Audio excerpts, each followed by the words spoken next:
ان کو معلوم ہوتا ہے کہ اللہ نے کہاں کہاں اور کس کس موقع پر امانت کا لفظ استعمال کیا ہے اور کس کس معنی میں اللہ رب العزت نے امانتوں کا لفظ استعمال کیا ہے۔ سب سے پہلا تو وہ معنی اور مفہوم ہے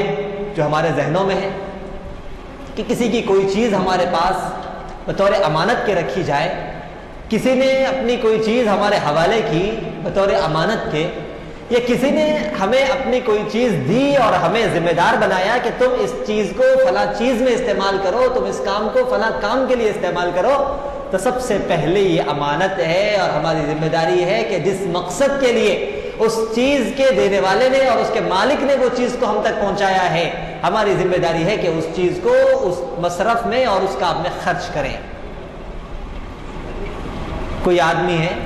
ضرورتیں پڑتی ہیں، کسی نے ہمارے پاس کوئی چیز رکھائی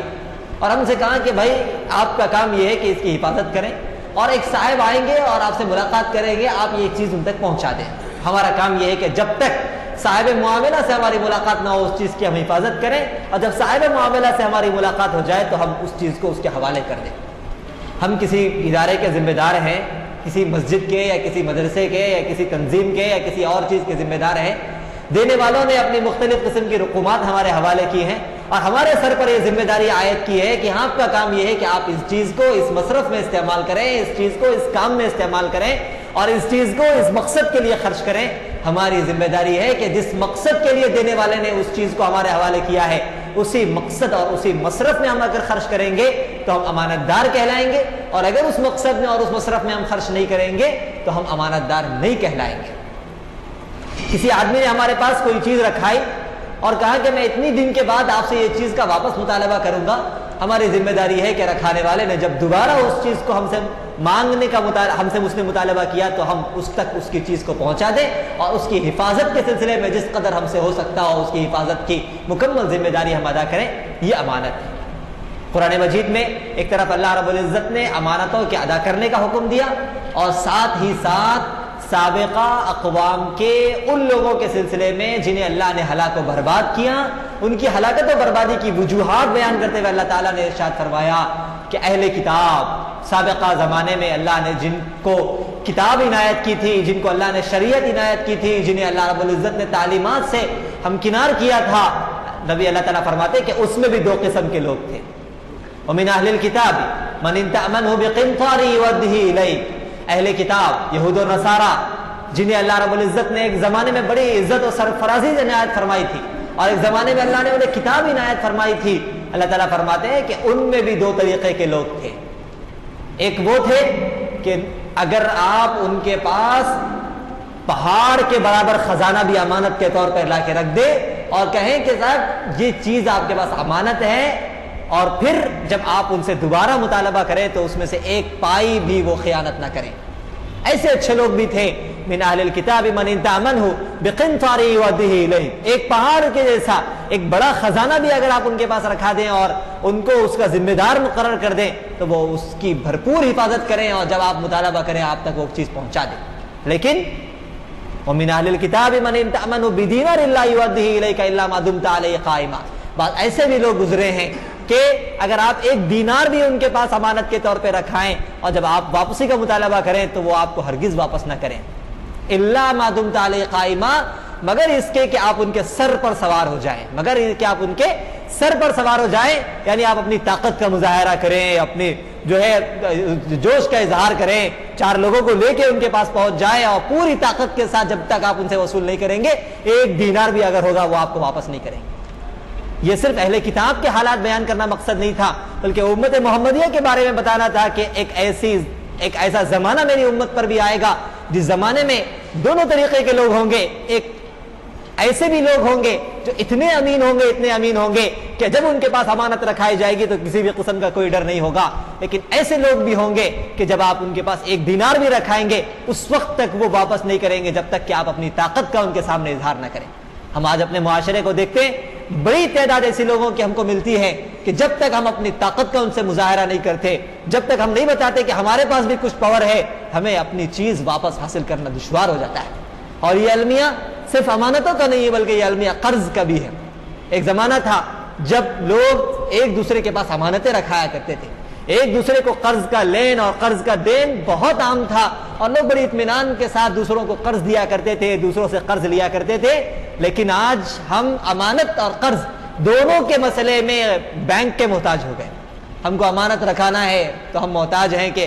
کسی پر ہماری نظر نہیں ٹکتی کہ جن کے بارے میں ہمیں یقین ہو کہ جب ہم کو ضرورت پڑے گی ہم واپس وہاں سے حاصل کر سکیں گے. ہم کو کسی سے قرض لینا ہے تو کسی پر ہماری نظر نہیں ٹکتی کہ ہم کسی سے قرض کا مطالبہ کریں اور ہمارے مطالبے کو پورا کیا جائے. کوئی شخص ہم سے قرض مانگ رہا ہے تو ہمیں اس بات کا یقین نہیں ہوتا کہ یہ شخص قرض تو لے رہا ہے، لیکن جب اس کی ضرورت مکمل ہو جائے گی تو یہ قرض ہم کو واپس کر دے گا. نبی کریم صلی اللہ علیہ وسلم نے ایسا پیارا معاشرہ تشکیل دیا تھا جس معاشرے کے اندر لوگ ایک دوسرے کے پاس امانتیں بھی رکھایا کرتے تھے، ایک دوسرے کو قرض بھی دیا کرتے تھے. اور اس معاشرے کی خوبی یہ تھی کہ امانت رکھانے کے بعد جب واپسی کا مطالبہ کیا جاتا تو امانت رکھنے والا کسی بھی قسم کی خیانت کا کوئی پلان اپنے ذہن میں نہیں رکھتا تھا اور قرض کا لینے والا کسی بھی قسم کے ڈبانے کا کوئی منصوبہ اپنے دماغ میں نہیں رکھتا تھا. نتیجہ یہ ہوتا تھا کہ امت کے افراد کی ضرورتیں پوری ہوتی تھی، دینے والے خوش دلی سے دیتے تھے، لینے والے نیک نیتی سے لیتے تھے اور ضرورتیں بھی پوری ہوتی تھی، لوگوں کی حاجتوں کی تکمیل بھی ہوتی تھی. یہ ایک فطری معاشرہ تھا اور ایک ایسا معاشرہ تھا جو نبی کریم صلی اللہ علیہ وسلم نے اس امت کو دیا تھا. لیکن آج سب سے پہلے ہم نے اپنے دلوں سے امانتوں کو ختم کیا، قرض لینے کے بعد واپسی کا رواج ہم نے ختم کر دیا. نتیجہ یہ ہوا کہ آج بھی ایک بڑی تعداد ہے مسلمانوں کی جو یہ چاہتی ہے کہ ہمارا پیسہ جو غیر ضروری طور پر بینکوں میں رکھا ہوا ہے وہ کسی کے کام آ جائے اور کسی آدمی کو قرض کے طور پر ہم دے دیں، وہ کسی کی ضرورتوں کی تکمیل کا باعث بن جائے. لیکن ان کو یہ یقین نہیں ہوتا کہ جب ہمیں ضرورت پڑے گی تو ہمارا پیسہ ہم کو واپس مل جائے گا. آج اگر ہم اس بات کے رواج کو اپنے درمیان عام کر لیں کہ قرض لیں گے تو واپس کریں گے، امانت رکھیں گے تو ادا کریں گے، تو پھر کوئی بعید نہیں ہے کہ وہ معاشرہ جو نبی کریم صلی اللہ علیہ وسلم نے تشکیل دیا تھا وہ دوبارہ لوٹ آئے. تو بنی اسرائیل کے بارے میں یہ بات بیان کی گئی کہ اس میں دونوں طریقے کے لوگ تھے. بعض وہ تھے جو امانتیں رکھتے تھے تو ادا کرتے تھے اور بعض وہ تھے جو امانتیں رکھتے تھے تو ادا نہیں کرتے تھے، اور بعض وہ تھے کہ جو غیر اہل کتاب کی امانتوں کے سلسلے میں اس بات کو جائز سمجھتے تھے کہ ان کو ہڑپ لیا جا سکتا ہے. لیکن اللہ رب العزت نے واضح کر دیا کہ اے مسلمانوں، اس مسئلے میں تمہیں اہل کتاب پر کے نقش قدم پر چلنے کی ضرورت نہیں ہے. تمہاری ذمہ داری یہ نہیں ہے کہ اگر کوئی مسلمان تمہارے پاس کوئی امانت رکھا ہے تو تم اس کی حفاظت کرو اور جب وہ واپسی کا مطالبہ کرے تو تم اس کو واپس کر دو، بلکہ دنیا کا کوئی بھی انسان چاہے کسی بھی مذہب سے اس کا تعلق ہو، کسی بھی دین اور دھرم کو وہ ماننے والا ہو، اگر وہ تمہارے پاس امانت رکھتا ہے اور اگر تمہارا اس کے ساتھ کوئی وعدہ ہے، اگر تمہارا اس کے ساتھ کوئی معاہدہ ہے، تو اللہ کی نظر میں دونوں معاہدے ایک درجے کے ہوتے ہیں. وَإِمَّا تَخَافَنَّ مِنْ قَوْمٍ خِيَانَةً فَانبِذْ إِلَيْهِمْ عَلَى سَوَاءٍ إِنَّ اللَّهَ لَا يُحِبُّ الْخَائِنِينَ. حد تو یہ ہے کہ اللہ رب العزت نے نبی رحمت حضرت محمد رسول اللہ صلی اللہ علیہ وسلم کو فرمایا کہ اے نبی، جب آپ کا کسی ایسی قوم کے ساتھ معاہدہ ہو جو قوم آپ کی دشمن ہے، جو قوم آپ کی مخالف ہے، اور اس مخالف قوم کے ساتھ آپ نے کسی معاملے میں کوئی معاہدہ کیا ہے، آپ کے اور ان کے درمیان کسی بھی قسم کا کوئی معاہدہ ہے، اور آپ کو ایسا محسوس ہوتا ہے کہ آپ تو اپنے معاہدے پہ پکے رہیں گے لیکن آپ کا مد مقابل آپ کے ساتھ خیانت کرے گا، آپ تو مطمئن رہیں گے کہ مد مقابل سے ہمیں کوئی خطرہ نہیں ہے، لیکن آپ کو دلائل سے یہ بات واضح ہو گئی کہ آپ کا مد مقابل آپ کے ساتھ خیانت کا ارادہ رکھتا ہے، تب بھی اللہ رب العزت آپ کو اجازت نہیں دیتا اس بات کی کہ آپ اس معاہدے کے سلسلے میں اپنے مقابل سے وضاحت کے بغیر خیانت میں اپنے قدم کو آگے بڑھائیں. وَإِمَّا تَخَافَنَّ مِنْ قَوْمٍ خِيَانَةً فَانبِذْ إِلَيْهِمْ عَلَى سَوَاءٍ. اگر آپ کو اپنے مد مقابل سے کسی قسم کی خیانت کا کوئی اندیشہ ہے تو فَانبِذْ إِلَيْهِمْ عَلَى سَوَاءٍ. آپ کی ذمہ داری ہے کہ آپ ان کے ساتھ دو بدو ملاقات کریں اور آپ واضح کر دیں کہ ہم کو آپ سے اس طریقے کا اندیشہ ہے، اس اندیشے کی بنا پر ہمارا آپ کا کوئی معاہدہ نہیں ہے، آج کے بعد سے ہم اور آپ کسی بھی قسم کے معاہدے میں شریک نہیں ہیں، اور آپ ان کو بتلا دیں کہ ہم آپ سے مقابلے کے لیے تیار ہیں، آپ ہم سے مقابلے کے تیار ہیں. اس کے بعد آپ کسی قسم کا اقدام کرنا چاہتے ہو تو اس کی آپ کو اجازت ہے، بغیر وضاحت کے اور بغیر کسی اس کے. اگر آپ محض اندیشے کی بنیاد پر مد مقابل پر چڑھائی کرتے ہیں تو اللہ رب العزت اس کو خیانت میں تصور کرتا ہے. وَإِنَّ اللَّهَ لَا يُحِبُّ الْخَائِنِينَ. اللہ تعالیٰ ساتھ ہی فرماتا ہے کہ اللہ تعالیٰ کسی خیانت کرنے والے کو پسند نہیں کرتا. حضرت معاویہ رضی اللہ عنہ کے دور حکومت میں انہوں نے ایک قوم کے ساتھ معاہدہ کیا تھا جنگ بندی کا، اور معاہدہ یہ ہوا تھا کہ فلاں تاریخ تک ہمارے اور تمہارے درمیان کوئی جنگ نہیں ہوگی. ہوا یہ کہ اس تاریخ کے آنے میں 2-3 دن باقی رہ گئے تو حضرت معاویہ کے ذہن میں یہ بات آئی کہ ہمارا اور ان کا معاہدہ فلاں تاریخ تک تھا اور اس تاریخ کے آنے میں 2-3 دن باقی رہ گئے ہیں، ہم نبی کریم صلی اللہ علیہ وسلم نے معاہدے کی خلاف ورزی کی اجازت ہم کو نہیں دی ہے، اسی لیے ہم 2-3 دن پہلے اپنے لشکر کو اس قوم کے سرحد تک پہنچا دیتے ہیں، اور جیسے ہی وہ تاریخ آئے گی اور جیسے ہی ہمارا اور ان کا معاہدہ ختم ہوگا اگلے دن ہم ان کے اوپر چڑھائی کریں گے، اور اس طریقے سے ہم معاہدے کی خلاف ورزی سے بھی بچ سکتے ہیں۔ انہوں نے اس مقصد سے لشکر کو تیار کیا اور لشکر کو آگے بڑھایا۔ جیسے ہی لشکر کے آگے بڑھنے کی اطلاع ملی، ایک بوڑھے صحابی بھاگتے ہوئے تشریف لائے اور کہا اللہ اکبر اللہ اکبر، وفاء لا غدر وفاء لا غدر، کہ معاویہ اللہ سے ڈرو اللہ سے ڈرو۔ میں نے نبی کریم صلی اللہ علیہ وسلم سے یہ بات سنی ہے کہ اس طرح کی چیزیں بھی معاہدے کی خلاف ورزی سمجھی جاتی ہے، اس طرح کی چیزیں بھی معاہدے کی خلاف ورزی سمجھی جاتی ہے۔ حضرت معاویہ کو جیسے ہی اس بات کا علم ہوا، انہوں نے اپنے لشکر کو واپس بلا لیا اور کسی بھی قسم کے ارادے کو انہوں نے ترک کر دیا۔ تو یہ تعلیم اللہ رب العزت نے قرآن مجید کے اندر انسانیت کو دی ہے کہ تمہارے ساتھ اگر کسی بھی قوم کا معاہدہ ہو، چاہے وہ قوم اہل ایمان کی ہو یا ایمان کے علاوہ کسی اور جو ہے نا مذہب سے ان کا تعلق ہو، لیکن اللہ رب العزت امانت کے مقابلے میں تمہیں اس بات کی ہرگز اجازت نہیں دیتا کہ تم ان کے ساتھ خیانت کا معاملہ کرو۔ تو سب سے پہلے تو یہ ہے کہ اگر کوئی شخص ہمارے ساتھ کوئی امانت کا معاملہ کرتا ہے، ہمارے ساتھ معاہدہ کرتا ہے، تو اس معاہدے کی پاسداری کرنا اور اپنی زبان کا لحاظ رکھنا یہ امانت میں داخل ہے، اور اس کی خلاف ورزی اللہ اور اس کے رسول کے نزدیک خیانت ہے۔ اور دوسری چیز یہ ہے کہ نبی کریم صلی اللہ علیہ وسلم نے ارشاد فرمایا کہ خیانت کی ایک بڑی شکل یہ ہے کہ تم کسی کے سامنے کوئی ایسی بات بیان کرو کہ تمہیں سننے والا یہ سمجھ رہا ہو کہ تم بالکل سچے ہو، لیکن حقیقت میں تم جھوٹ بول رہے ہو۔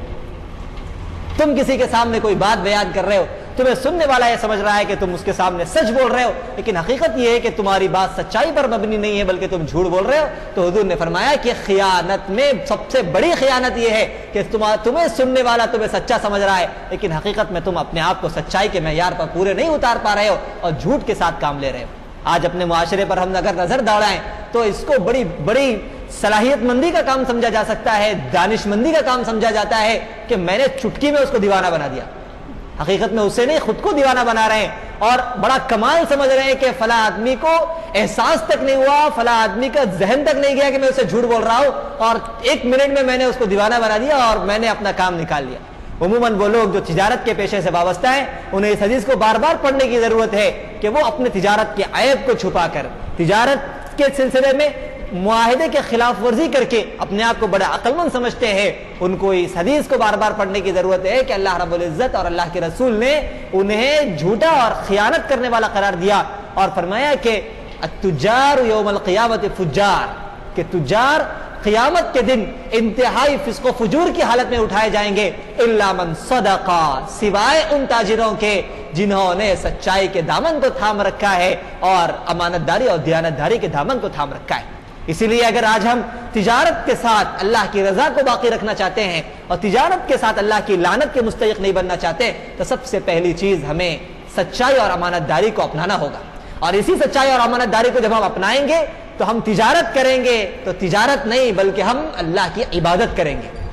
نبی کریم صلی اللہ علیہ وسلم ارشاد فرماتے ہیں کہ التاجر الصدوق الامین مع النبیین والصدیقین والشہداء والصالحین، کہ وہ تاجر جو 2 صفات اپنے اندر پیدا کرتا ہے اور 2 چیزوں کے دامن کو وہ مضبوطی کے ساتھ تھامے رکھتا ہے، وہ قیامت کے دن مع النبیین والصدیقین والشہداء والصالحین، انبیاء کے ساتھ، صدیقین کے ساتھ، شہداء کے ساتھ اور نیک لوگوں کے ساتھ ہوگا۔ کیوں ہوگا؟ اس کی رات بھر کی عبادت کی وجہ سے نہیں،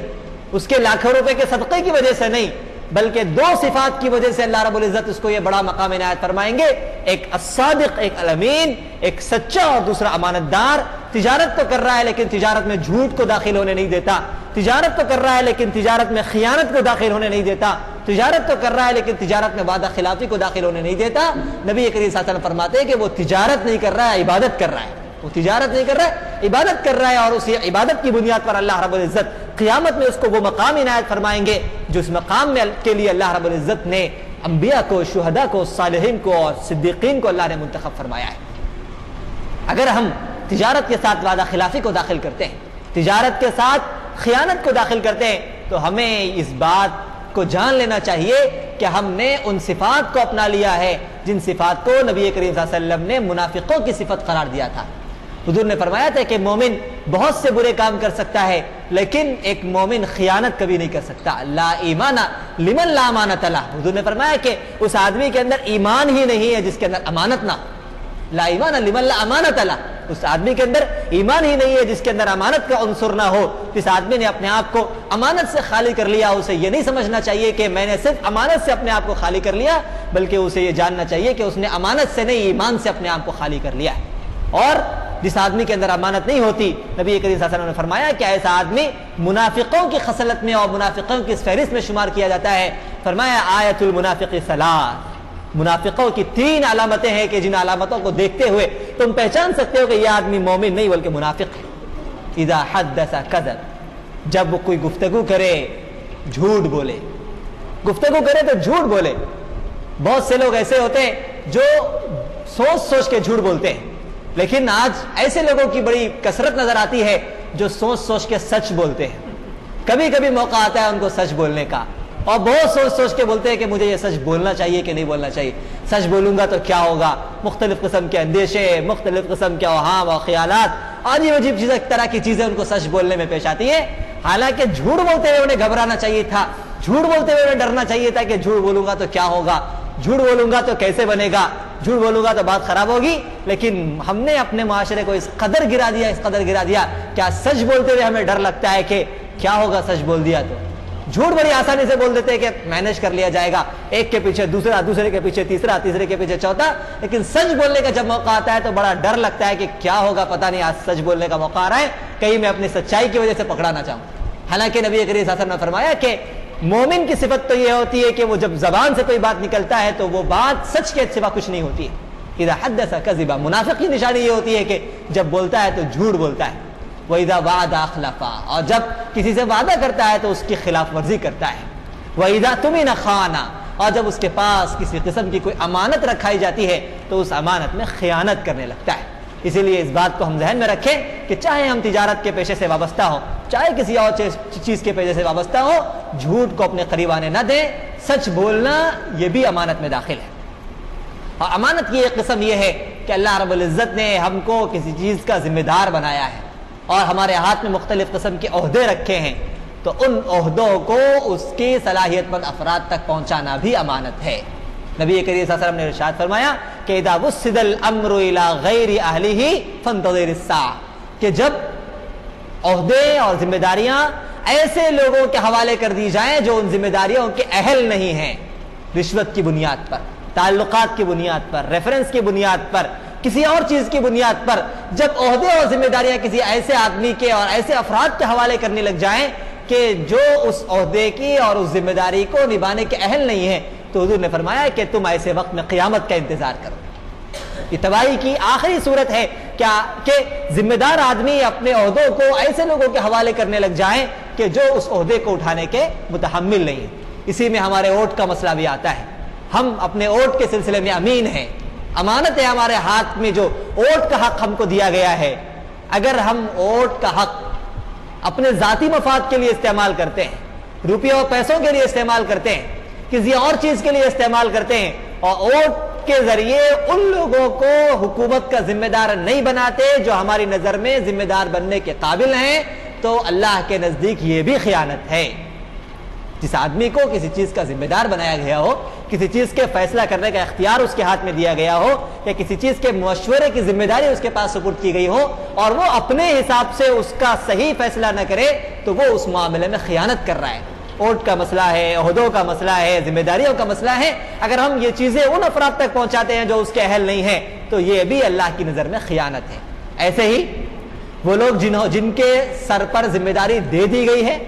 وہ لوگ جو کہیں پر ملازمت کر رہے ہیں, وہ لوگ جو کسی عہدے کے متحمل ہیں, اگر وہ اپنے عہدے کا حق ادا نہیں کر رہے ہیں, اگر وہ اپنی ذمہ داریوں کا حق ادا نہیں کر رہے ہیں, تو یہ بھی اس کے ساتھ خیانت ہے. ہم کہیں کے امپلائی ہیں, کام کر رہے ہیں, کسی کے ساتھ ہمارا معاہدہ ہے, تو کام کرنے کا مطلب یہ ہوتا ہے کہ کمپنی کے ذمہ دار کے ساتھ ہم نے یہ معاہدہ کیا ہے کہ ہم آپ کو اتنا وقت دیں گے, اپنی یہ صلاحیتیں دیں گے, اور آپ کے یہ تمام کام ہم مکمل کرنے کی کوشش کریں گے, اور بدلے میں ہم تنخواہ کے طور پر آپ سے یہ لیں گے.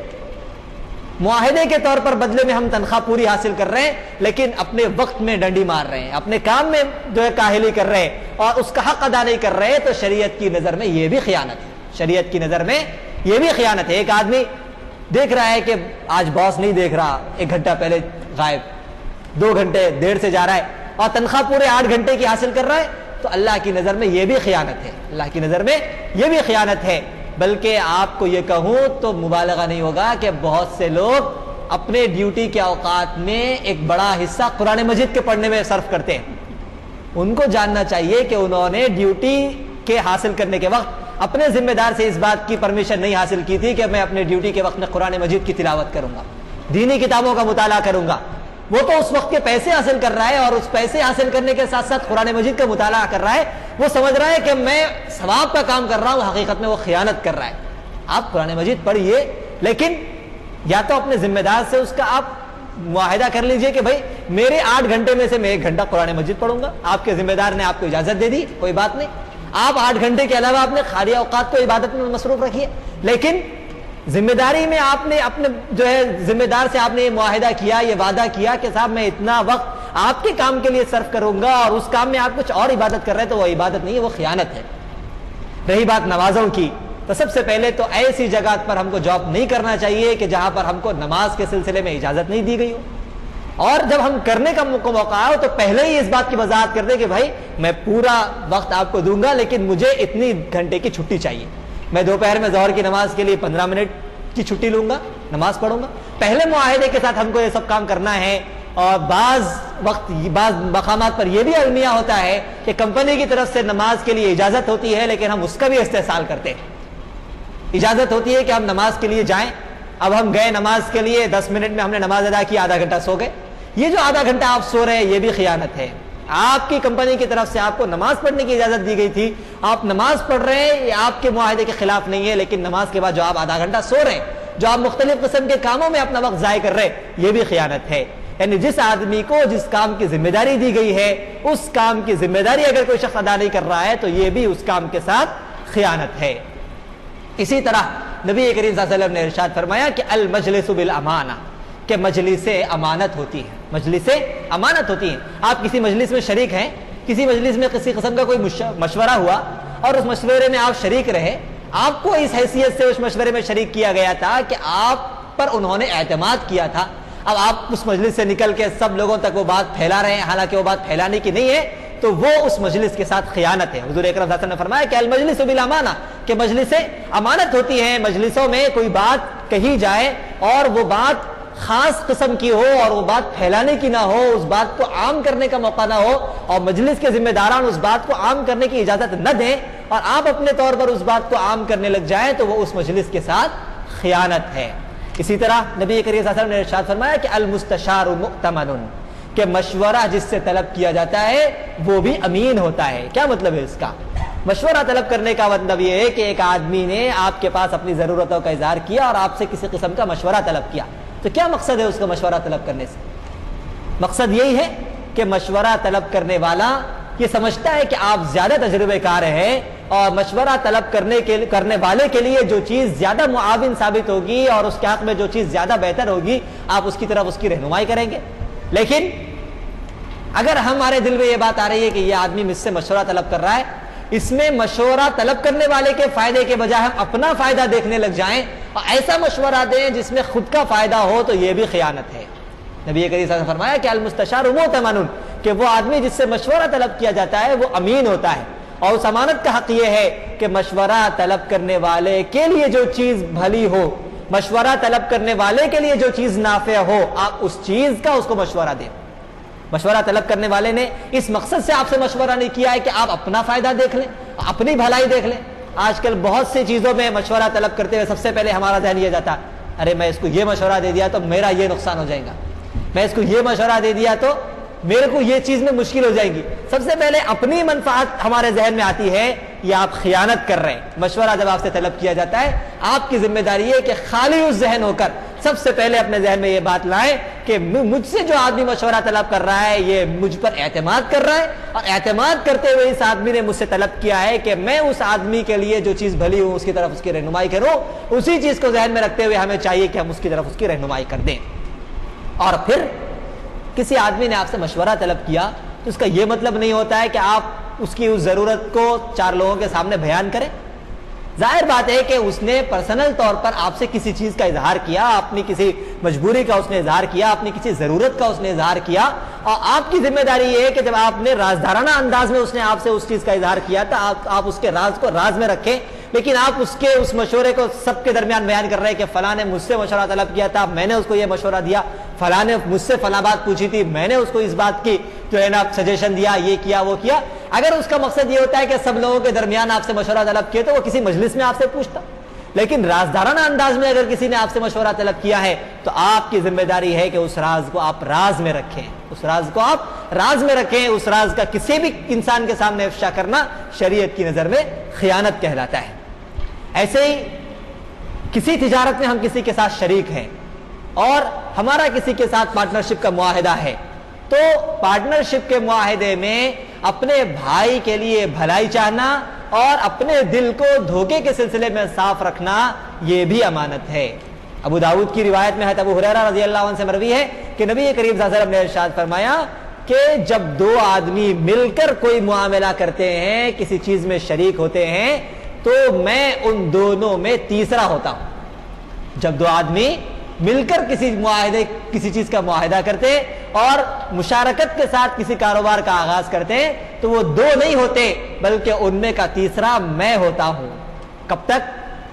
جب تک کہ ان میں کا کوئی آدمی اپنے بھائی کے ساتھ دھوکہ دہی کا ارادہ نہ کر لے.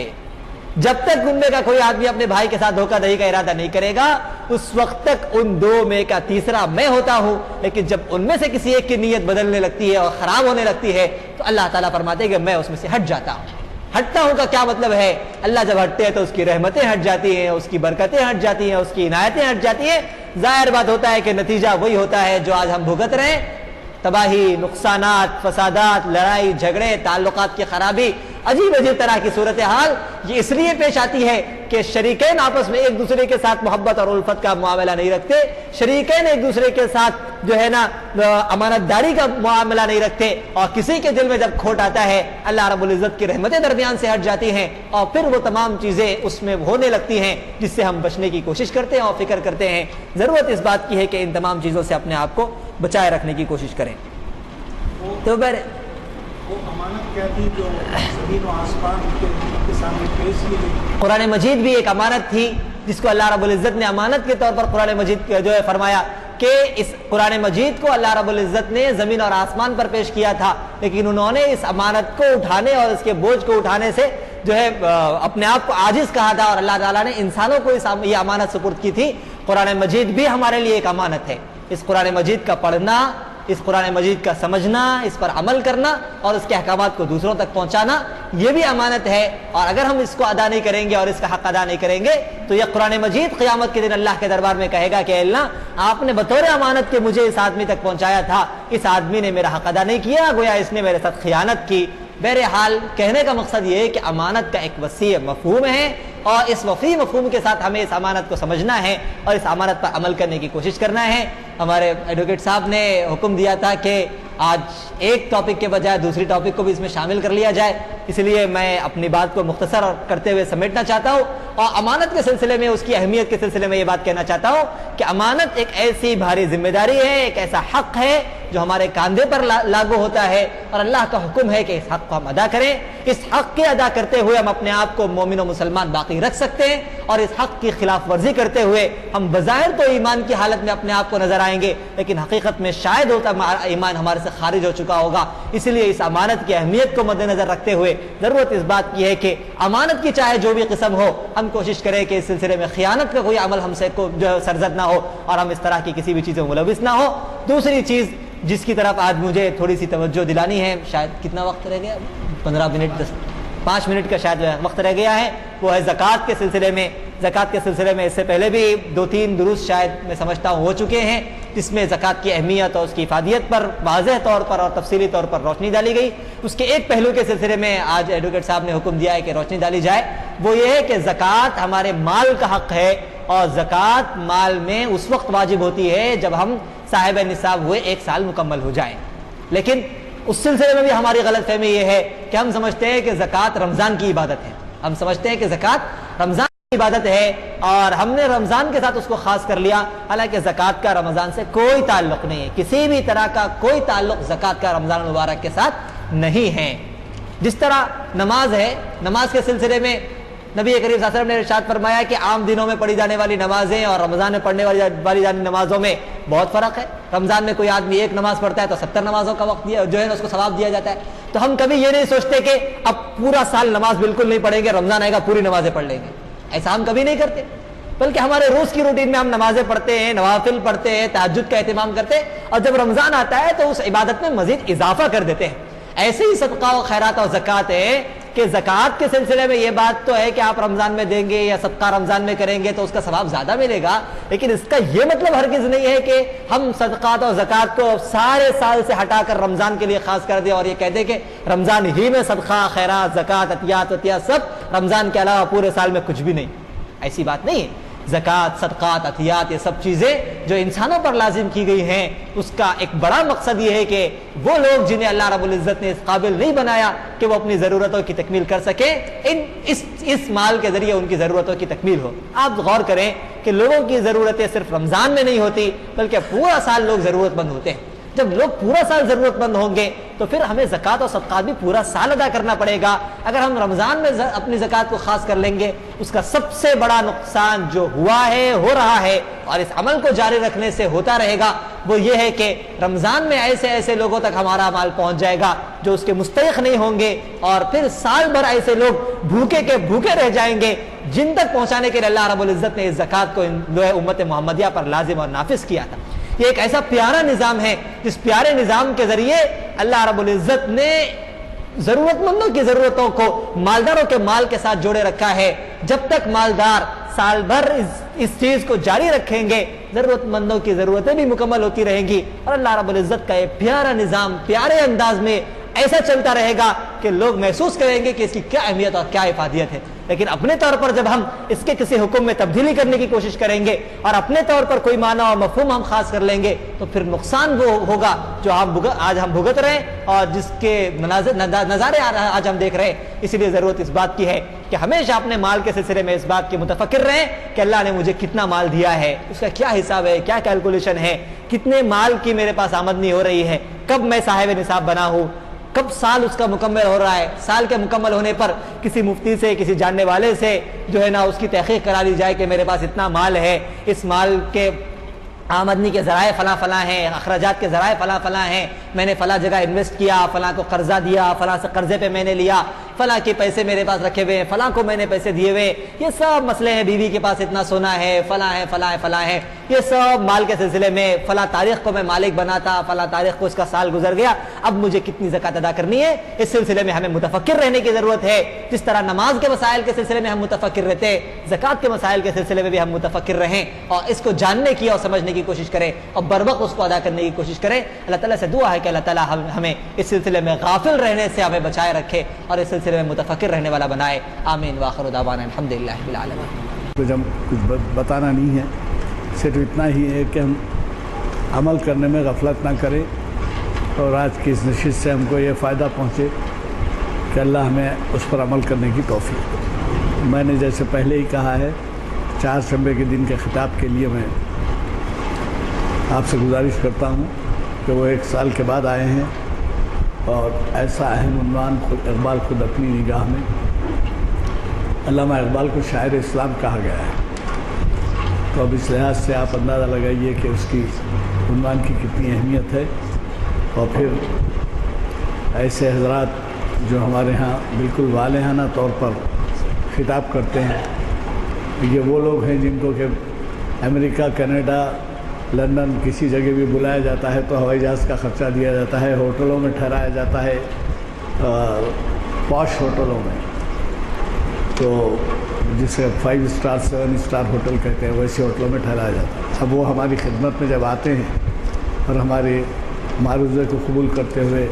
والہانہ طور پر خدمت انجام دیتے ہیں بلا معاوضہ، تو اس سے ہمیں استفادہ کرنے کی ضرورت ہے، اور میں گزارش کروں گا کہ زیادہ سے زیادہ تعداد میں آپ لوگ تشریف لائیں۔ دعا ہو چکی ہے، محفل برخاست۔ ضروری نہیں ہے رمضان ہی میں ہم طے کریں، میں اس کا نقصان یہ بتا رہا ہوں کہ رمضان ہی میں طے کرنے سے جو ہے ظاہر بات ہے آپ کو ثواب تو مل رہا ہے، لیکن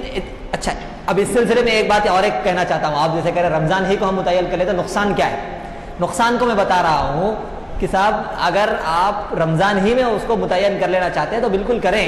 لیکن جو ہے اگر جو اس سلسلے میں لوگ آپ دیکھیں کہ ضرور نبی کریم صلی اللہ علیہ وسلم کے زمانے میں کیا اصول تھا۔ ایسا تھوڑی تھا کہ اگر ضرورت پیش آتی تو صحابہ کو کہا جاتا کہ ٹھہر جاؤ ضرورت تو اب ہے لیکن رمضان آنے تک کا انتظار کرو اور رمضان آنے کے بعد خرچ کرو۔ بے شمار روایتیں ہیں، جیسے ہی ضرورت پڑی حضور اکرم صلی اللہ علیہ وسلم نے اعلان کیا، صحابہ نے مسجد نبوی کے صحن بھر دیے۔ ایک قافلہ آیا، ان کے جسموں پر کپڑے نہیں تھے، چپل نہیں تھے، حالت خراب تھی، حضور اکرم صلی اللہ علیہ وسلم نے ان کی حالت کو دیکھ کر حضور کی آنکھوں میں آنسو آ گئے۔ حضور نے ان سے یہ نہیں کہا کہ ارے نہیں بھائی یہ رمضان کا مہینہ نہیں ہے، آپ رمضان میں آؤ، رمضان میں ہم کچھ کریں گے، نہیں، فوراً حضور اکرم صلی اللہ علیہ وسلم نے ممبر پر کھڑے ہو کر صحابہ کو مخاطب کیا اور کہا کہ ایسا قافلہ آیا ہے جو انتہائی ضرورت مند ہے، تمہارا کام یہ ہے کہ تم ان کی امداد کرو۔ صحابہ نے اپنے حساب سے امداد کرنا شروع کیا، ایک ڈھیر صاحب جو ہے نا وہاں پر جمع ہو گیا اور حضور اکرم صلی اللہ علیہ وسلم نے اس کو دیکھ کر خوشی کا اظہار کیا۔ تو ہم اگر رمضان میں متعین کرنا چاہتے ہیں تو میں یہ پوچھنا چاہتا ہوں کہ آپ رمضان کو خاص کرنے کی وجہ کیا ہے؟ صرف اور صرف ہمارا ذہن؟ حضور کا عمل ایسا نہیں تھا کہ کسی بھی عمل کے لیے حضور نے رمضان کو خاص کیا۔ جنگ کا موقع ہوتا تھا، حضور اکرم صلی اللہ علیہ وسلم اعلان کرتے تھے، صحابہ کرام لا کے مال جمع کرتے تھے۔ کہیں بھی اس بات کی صراحت نہیں ہے کہ رمضان کا مہینہ ہوتا تو زیادہ مال جمع ہوتا، رمضان کا مہینہ نہیں ہوتا تو کم مال جمع ہوتا، بلکہ ہم ہر جگہ اسی بات کی وضاحت ہے کہ ضرورت کے حساب سے صحابہ خرچ کرتے تھے۔ جیسی ضرورت ہوتی تھی صحابہ کرام اپنے آپ کو خرچ کرنے کے لیے اسی قدر آگے رکھتے تھے۔ آج بھی اگر ہم بھلائی پر رہنا چاہتے ہیں تو اسی مزاج کو اپنانے کی ضرورت ہے کہ ضرورت پر ہم خرچ کرنے کا مزاج بنائیں۔ جیسی ضرورت ہم محسوس کریں ویسے اخراجات کو اور ویسا اللہ کے راستے میں خرچ کرنے کو اگر ہم اپنا مزاج بنائیں گے تو انشاءاللہ ہم خیر پر رہیں گے۔ کوئی بھی مہینہ آپ متعین کیجیے، خوشحالی بھی آتی ہے، ضرورت مندوں کی ضرورتیں بھی مکمل ہوتی ہیں۔ اور اچھا یہ بات بھی ہے کہ ہم یہ سمجھتے ہیں کہ رمضان میں کریں گے تو زیادہ ثواب ملیں گا، عام دنوں میں کریں گے تو زیادہ ثواب نہیں ملیں گا، ایسا نہیں ہے۔ بعض مواقع ایسے ہوتے ہیں کہ ضرورت اتنی سخت ہوتی ہے کہ اس ضرورت پر آپ خرچ کریں گے تو رمضان سے زیادہ ثواب آپ کو ملے گا۔ بعض موقع ایسے بھی ہیں آپ ضرورت پر خرچ کریں گے، ایک آدمی ہے تڑپ رہا ہے اور اس کی آپ ضرورتیں پوری کر رہے ہیں، تو رمضان میں ایک پیٹ بھرے آدمی کو آپ کھلا رہے ہیں تو آپ کو جتنا ثواب ملے گا اللہ تعالیٰ اس آپ کی صدقے نیت پر اس سے زیادہ ثواب بھی آپ کو عنایت کرے گا۔ رمضان کے بارے میں کہا گیا کہ ایک کے بدلے میں 70، لیکن ضرورت پر خرچ کرنے کے بارے میں کہیں بھی متعین نہیں کیا گیا ہے کہ 70 ملیں گے 60 ملیں گے، بلکہ آپ کی نیت اور ضرورت پر ہے۔ آپ کی نیت اور ضرورت کے حساب سے اللہ تعالیٰ 700 تک بھی پھیلا سکتے ہیں۔ اللہ تعالیٰ کے پاس 70 لمیٹڈ نہیں ہے کہ وہ سب سے میکسیمم ہے، 70 سے زیادہ کسی کو نہیں ملتا، ایسا نہیں ہے، 70 سے زیادہ بھی ملتا، ضرورت پر ہے، ضرورت پر آپ خرچ کیجیے انشاءاللہ اس سے زیادہ بھی ملے گا۔ جو خالی ہے تو یہ